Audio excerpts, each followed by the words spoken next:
Hey everybody, Who's Your Jedi here with another review for you. This time I'm talking episode 9 of season 3 of Riverdale, No Exit. And I thought this was kind of an okay episode. My biggest problem with it is we're coming back in. It's been several weeks since the whole quarantine thing, and the town is basically back to normal, but somehow Hiram is even more in control of things. I don't really understand exactly what Hiram gained from all of this.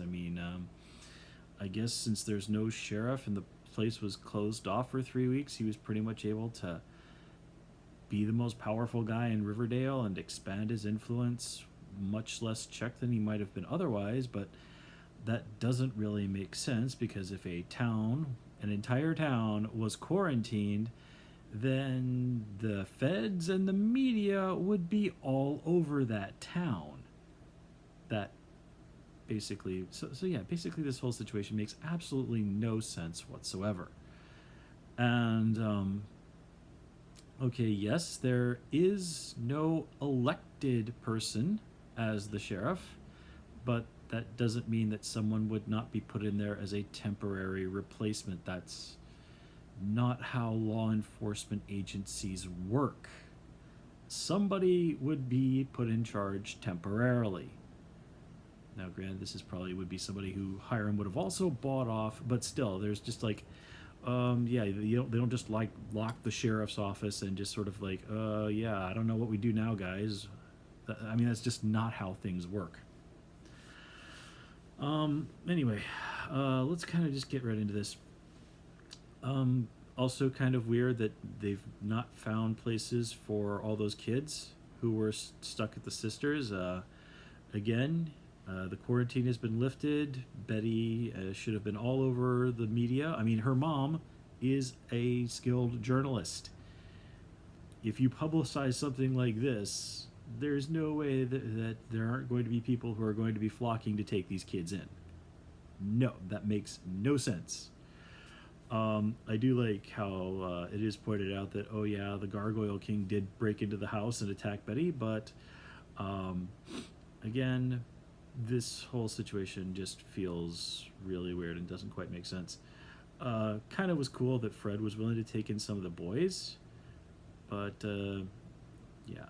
we all knew this was going to lead up to the farm. There's just no way it wasn't. That thing has been floating around in the background for the entire season, and we need to kind of move in there and meet this Edgar Never Ever guy and kind of find out what his deal is, because that's kind of key to be Betty's big thing this season. So again, this thing's going in this direction. It's not especially surprising. The whole situation with Archie, this kind of feels like something out of that game. I haven't played it, but I've watched some YouTube videos. It was called like Firewatch, about the guy struggling with depression who goes off to be a forest ranger to try and get a grip on himself. And then there's the whole, he gets attacked by the bear, and then he starts having these weird hallucinations. It's really bizarre. And okay, like the guys from the lake that were killed, they're like, hey Archie, our deaths are your fault. Well, no, they're not. Hiram Lodge killed you because you guys were loose ends, and you kind of got into that situation because everybody except Cassidy agreed to take $10,000 to wrongfully convict an innocent man of your friend's murder. Yeah, you cut a deal with the employer of the guy who really did kill your friend, and you're blaming Archie for all of this. This is probably just a reflection of Archie's own guilt about the whole situation, but still. The warden turning up again, that was creepy as hell. And I love that bit where Archie has the hallucination where he goes and talks to Hiram, and Hiram points out, just like the fans did, it's like, yeah, well, you came in here, you threatened me, and you told me all of your plans. That was really stupid of you. What did you think I was going to do, not have you arrested? Again, which is basically exactly what a lot of the fans have said about Archie's particular choice there. Never mind the fact that Veronica and Jughead have basically gone into Hiram's office, saying like, "Hey Hiram, I know you've been doing all of this bad stuff, and I'm going to try and stop you." Yeah, it's not a wise thing to do with guys like Hiram. And even though it was just a hallucination, it was immensely satisfying to watch Archie just stab the hell out of him. Oh man, I really just cannot wait for that next confrontation between Archie and Hiram. It's gonna be absolutely explosive. And honestly, I think when that moment comes, I think Hiram's actually going to be pretty seriously freaked out. I mean, yes, he did win that wrestling match against Archie, and he's a fit guy, he's a tough guy, but this is a guy he has thrown everything at. And remember, Archie's only like 16 years old. I mean, he sure as hell doesn't look it, but that's how it is. Hiram has tried again and again to squash this particular bug, and Archie just keeps on going. It's like he's charmed in the absolute worst, you're gonna survive, but in like the most heartbreaking, horrendous way possible. So yeah, that's gonna be a great moment when it finally does happen. Damn notifications on my phone. I don't know if you guys heard that. But oh my god, that Harry Potter Hogwarts mystery game, just notification, notification, notification. Ugh. But I kind of need them to keep track of stuff in the game, so... Yes, I will come and bond with the Bowtruckle later. Cripes. Sorry. So let's see. Who else do we have to talk about? Veronica getting extorted by her own father. Yeah. Well, we kind of knew that was going to happen. Hiram has kind of said, like, okay, Veronica, I'm going to treat you the same as I do with everybody else. And I do like how the plan, generally speaking, with Veronica, when she tries to trick him, it fails spectacularly. First she says, like, oh, business has been slow, and Hiram just says, like, you do realize I've got some of my guys keeping an eye on this place, and they've been able to tell me that, no, this joint's been jumping. Utter amateur hour lie. Trying to cook the books. Well, okay, that's a little bit better, but again, not surprising that Hiram sees right through that, especially if you kind of go along with the theory that he planted a bug in that portrait of Veronica that he gave to her, which, again, I think actually makes a lot of sense. It's something that he would totally do, and it would make sense as to why he's pretty good at being a step ahead of her. You know, never mind his experience as a mobster. Let's see. Oh yeah, the whole thing with Veronica and Reggie. Well, again, no surprise. They've been hinting at this for quite a while, and those two actors are in a relationship in real life. So again, totally not a surprise. And of course, this makes sense because this is just another way to drive a knife into Archie's heart, because he's eventually going to come back to Riverdale, and who's he going to want to go and see first? Veronica.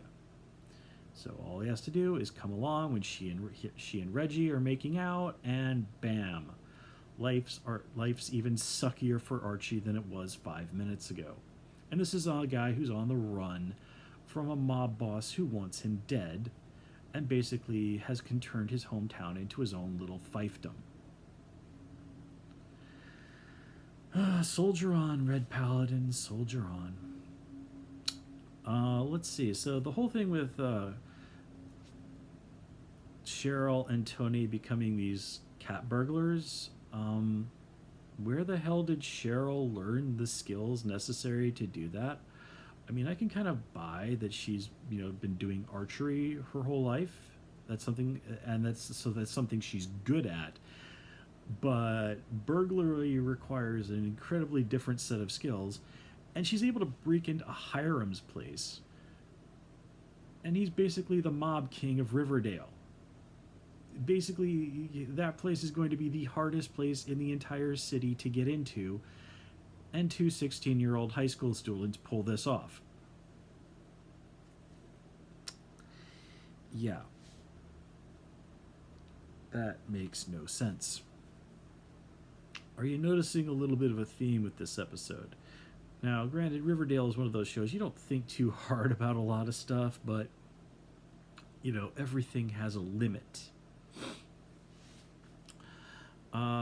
Now, I did like that bit where Jughead is ultimately tries to look the other way with Fangs. Uh, that doesn't work out because Fangs is an idiot.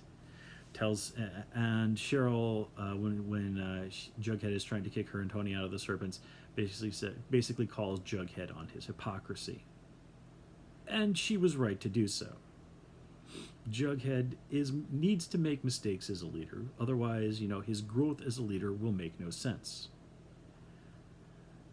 But yeah, that was Tony. Yeah. Cheryl was absolutely right to call Jughead out on that. Just the same way that Jughead was absolutely right to kick her, Tony, and Fangs out of the Serpents. But I do like how he went to Fangs later and said, like, okay, man, I'm going to give you a chance to get back in. Now I saw some people online who were kind of complaining, is like, oh, he's looking the other way for Fangs because his mom is sick. No.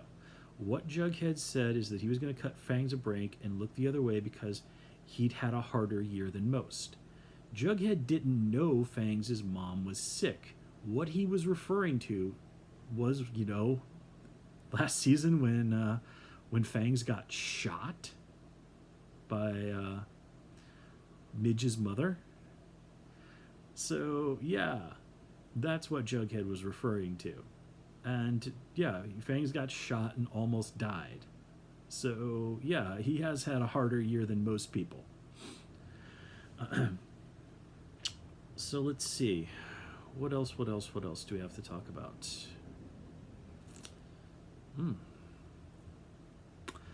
Can't really think of too much else to add. Again, there's just so much stuff in this episode where it doesn't make sense. And again, with a show like Riverdale, you have to give it some allowances. I mean, it's a CW drama, for pity's sake.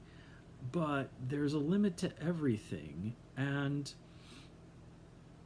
even if you make allowance for things, the results of these allowances still need to be stuff that makes sense.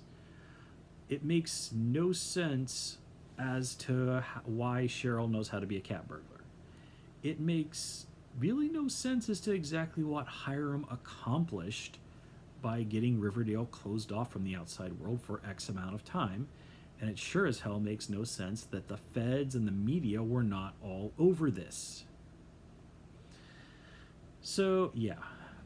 I'm gonna just leave it at that. I hope to get some of my other reviews up. I know I'm behind on The Flash. I've actually had some difficulty accessing the CW website. I'm trying to figure out what's going on. But anyways, now that we're back from our winter break, moving towards all these wonderful season finales, I'm going to try to keep the schedule as tight, as close as I can. But I'm going to be going into a new schedule at my job next month, and also going to be trying to spend some more time at the gym. So again, that's another thing eating into my time. But nonetheless, we will soldier on. So until next time, guys, see you, and thanks. Take care and have a good one.